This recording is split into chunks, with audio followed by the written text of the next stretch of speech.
Okay, can you just make sure that you are seeing the presentation? Yes, okay. So, thank you very much for being in here, and thank you to the organization for giving us the opportunity of presenting our work in here today. My name is Catarina Gamboa, and I'm here to talk about our work on user-driven design and evaluation of liquid types in Java. This work has been developed in LACIS, a research unit from the University of Lisbon in Portugal.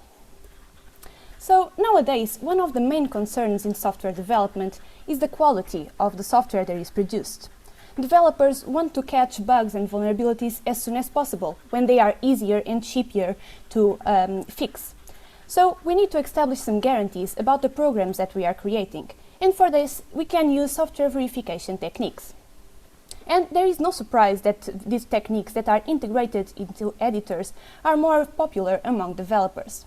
And one of the techniques that we use in a lot of programming languages, even sometimes without realizing, is the usage of strong types. So, in this, if we have a variable x with the type int, we will only be able to assign it integer values. We will not be able to assign it a string, or a type error will be given. Refinement types take this idea a little bit further and add a logical predicate to the already existing basic type. So now we can have a variable red with the type int and a refinement that says that the red value is between 0 and 255. Now, if we try to assign it the value 70, it will be correct, but if we try to assign it the value -1, it will give us a refinement type error. Refinement types have been used to detect errors such as division by 0 or out-of-boundary access, but also more complex issues such as security issues or protocol violations. And refinement types have been added to different programming languages, such as ML and Haskell, which are functional programming languages, but also to more common and more usual programming languages such as JavaScript, C or Ruby. But the truth is that refinement types are still not widely used. And there might be a lot of reasons for this, but some might have to do with the lack of awareness of developers about refinement types and these language extensions, but also their own lack of experience on the writing of the specifications. One other possible reason is that the first languages with refinement type support were not very popular in the industry, and we are talking about languages such as ML and Haskell. So our main goal with this work is to promote the wide usage of refinement types. Firstly, by applying them to Java, one of the most popular programming languages in the world, and thus creating Liquid Java, but also on focusing on the design focused on the usability, and for this we use developer feedback. To promote the wide usage of refinement types, we have defined some requirements for our system. The first one is that the refinements must be optional, so that the developers can incrementally add the refinements to their programs. And to this, we add the refinements as annotations in the code that are always optional in the Java. For the second requirement, we say that the refinements must be as close to Java as possible, so that the developers don't need to learn a whole new language for the specification. And to ensure this, we use a syntax based on the input of Java developers. Our third requirement states that the refinement type checking should be decidable, so we don't add an unnecessary overhead to the compilation. And to ensure this, we are limiting the language of the refinements to liquid types. Our fourth and last requirement says that the refinement type checking should work on top of an existing Java type checker, so we can avoid an early deprecation of Liquid Java, since the Java release cycle is really fast. So, to ensure this, we use the Eclipse compiler kit via Spoon that tries to be up to date with the new Java versions.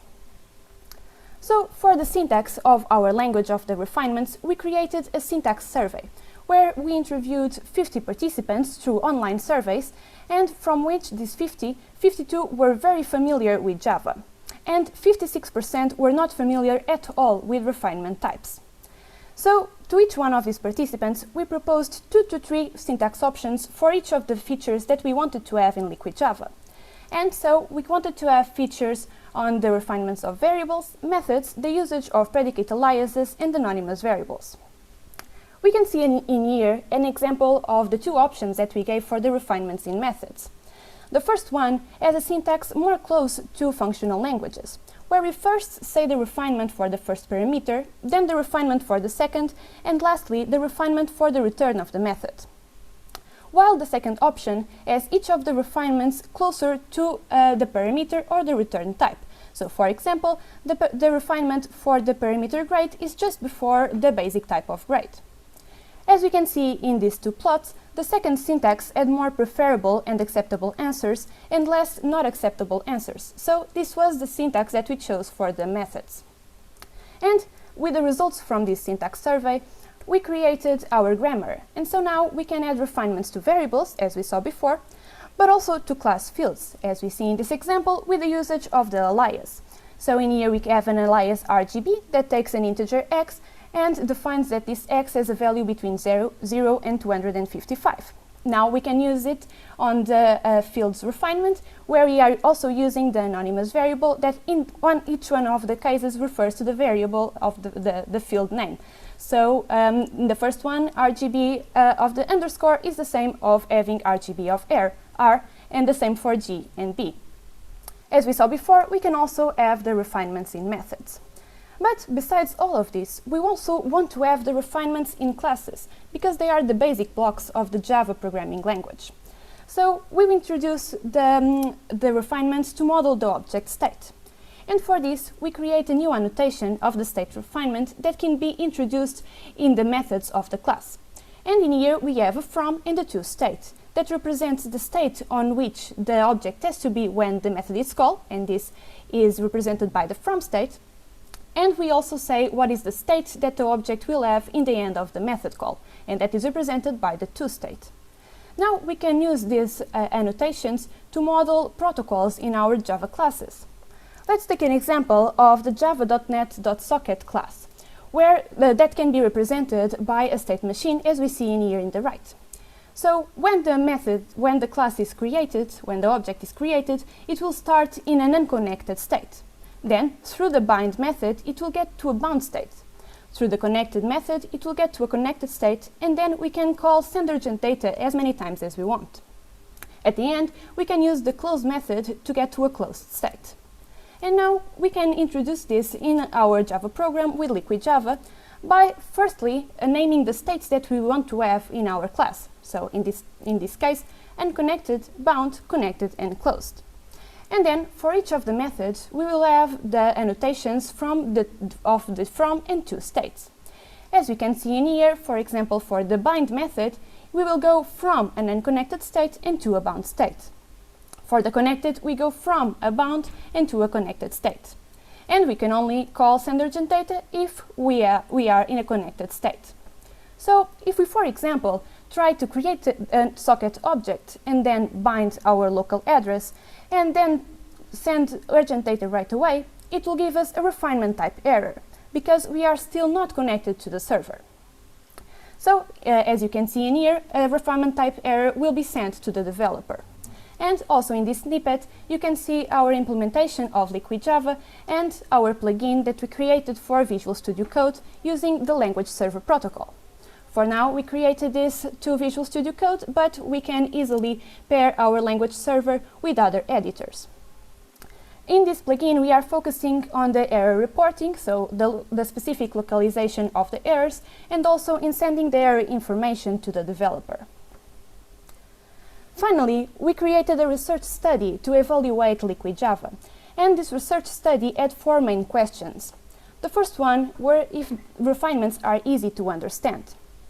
The second one is if it was easier and faster to find implementation errors with Java or with Liquid Java. The third one is how hard it was to annotate the program with the refinements. And the fourth one was if developers are open to use Liquid Java in their projects. So we interviewed 30 participants that are all familiar with Java, and from which 80% were vaguely or not familiar at all with refinement types. And 90% of the participants had no previous contact with Liquid Java.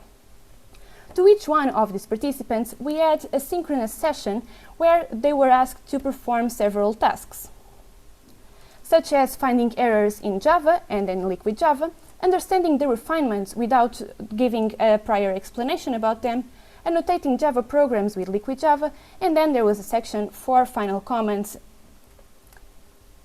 So for each one of the, I will detail each one of the results and the answers to these questions. The first one was to understand the refinements. So we would give them a refinement, they would need to use it correctly and incorrectly.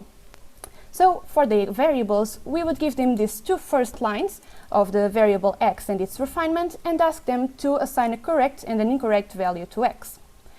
And similar exercises were made for the methods and the class protocol. In the variables, we had 86.7% of correct answers, and in methods, we have 96.7% correct answers, which are very good results. But in class protocols, we only had 46% of correct answers, 26% of incorrect answers, and the other 26% just decided to not answer at all to this question and just move to the next one. But after this first part, we had a small overview with a 4-minute video and a website overview. And after this, we asked them to annotate the program with Liquid Java. And as we can see in here, for the variables and the class protocol, all of the participants were able to correctly annotate the code that they were asked to. For variables, that is not a big surprise, but for the class protocol, that before was quite difficult to understand, now the participants could not only understand the protocol, but also be able to annotate a whole class with the protocol. For the methods, we had 80% of correct answers and 20% of compiler correct answers. These were the ones where the participants silenced the errors, but did not give a complete correct answer as we were expecting. For the class fields, 43% gave a correct answer and the remaining 56% just didn't answer, probably because they didn't understand that there was a need to add the annotations to the class fields. Now to compare the finding the bugs in Java in plain Java, in Java in Liquid Java, half of the participants started with the exercise in plain Java and the other participants started it with Liquid Java. So we can compare both answers. And in here we have an example of the program that we saw before about the socket class. And as we can see in these two plots, the answers while using Java were mostly incorrect or just not answered. While when using Liquid Java, all of the participants were able to find the error, so locate the place where the error was in, and 46% were able to fix it correctly, while 53% were only able to silence the error without giving a complete correct answer. Now moving to the final overview, we asked the participants how easy it was to add the refinement type annotations, and they answered that it was easy or even very easy. As the key topics for what they did dislike the most about Liquid Java, most of them said that there was nothing they disliked about it, but some referred that the syntax being a little bit verbose and some plugin features were not the better options. And as for the part of what did they enjoy about Liquid Java, they referred their reporting, the state refinements, the simple syntax, and also the possibility of using it as a plugin. So for the final question of the study, we asked them if they would like to use Liquid Java in their projects, and everyone answered yes, which gives us confidence that they find the tool accessible for its gains. Thank you very much for your attention. If you want to contact us on the project, we are pleased to answer your questions.